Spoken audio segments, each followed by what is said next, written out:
हाथरस की हींग, अंग्रेजी में इसे एसाफोटिडा कहते हैं, लेकिन जब दाल में छौंक लगा लेते हैं तो यकीन मानिए उसका स्वाद अद्भुत हो जाता है। लेकिन आखिरकार ये हींग बनती कैसे है? दरअसल हाथरस में एक जनपद एक उत्पाद के तहत हींग को रखा गया है।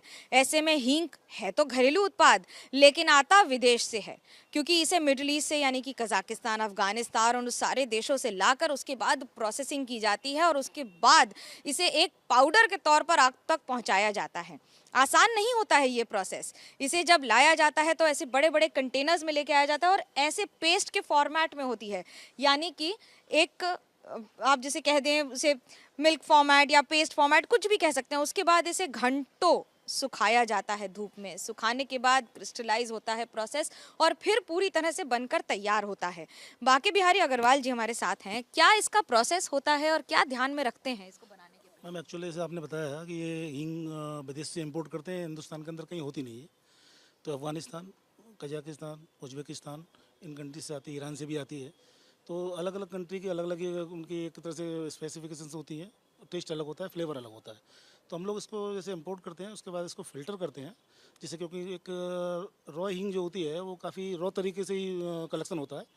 As being a tree product जड़ से निकलती है पेड़ के से, तो पत्थर मिट्टी डस्ट काफ़ी आते हैं। तो प्योर हिंग जो होती है वो तकरीबन एडिबल नहीं होती है। उसको एडिबल बनाने के लिए हम लोग प्रोसेसिंग करते हैं।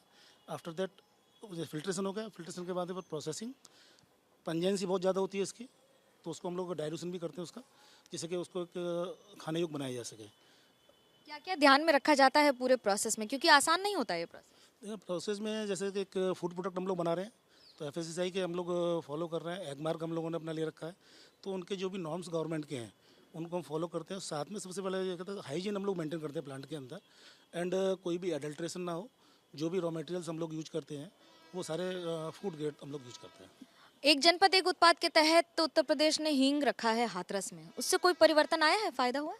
एक ड्रास्टिक चेंज आया है इसके अंदर, क्योंकि पहले हींग क्या थी, एक लिमिटेड दायरे के अंदर थी। जब ओडीओपी में इसको लिया माननीय मुख्यमंत्री जी ने, तो उसके बाद से क्या हुआ कि एक नेशनल लेवल पे इसको एक पॉपुलैरिटी हम लोग को हाथरस को मिली। तो उससे क्या होगा, हम लोगों के जो कस्टमर्स हैं, क्लाइंट लेवल वो काफ़ी बढ़ा।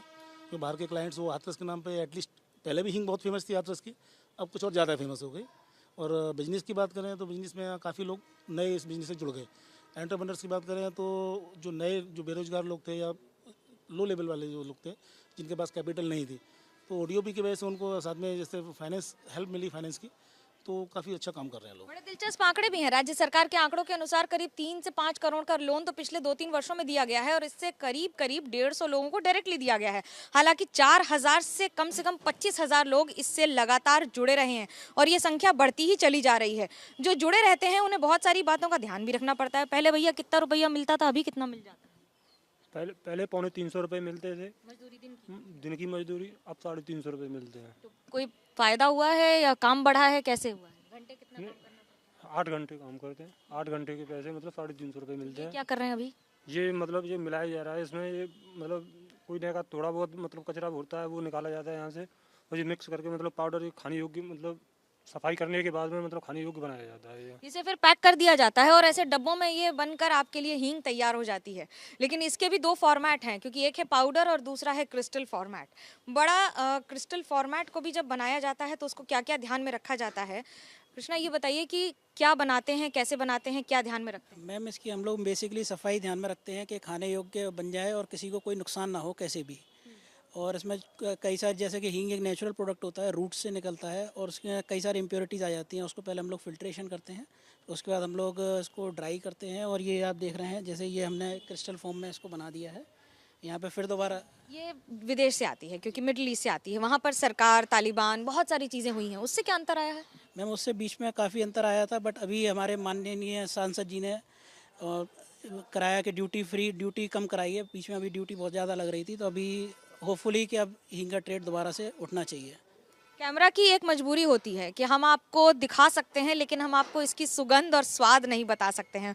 और यकीन मानिए यहाँ जो सुगंध है उससे और कुछ हो ना हो भूख ज़रूर बढ़ जाती है। और यही हींग की खासियत है कि आप कहीं भी रहें, हींग की सुगंध से आपको एक बार खाने का स्वाद ज़रूर आ जाएगा। शायद इसीलिए कहते हैं कि हींग का छौंक लगाने से खाने में जो अंतर आता है वही कई लोगों की ओडीओपी की वजह से ज़िंदगी में आ रहा है।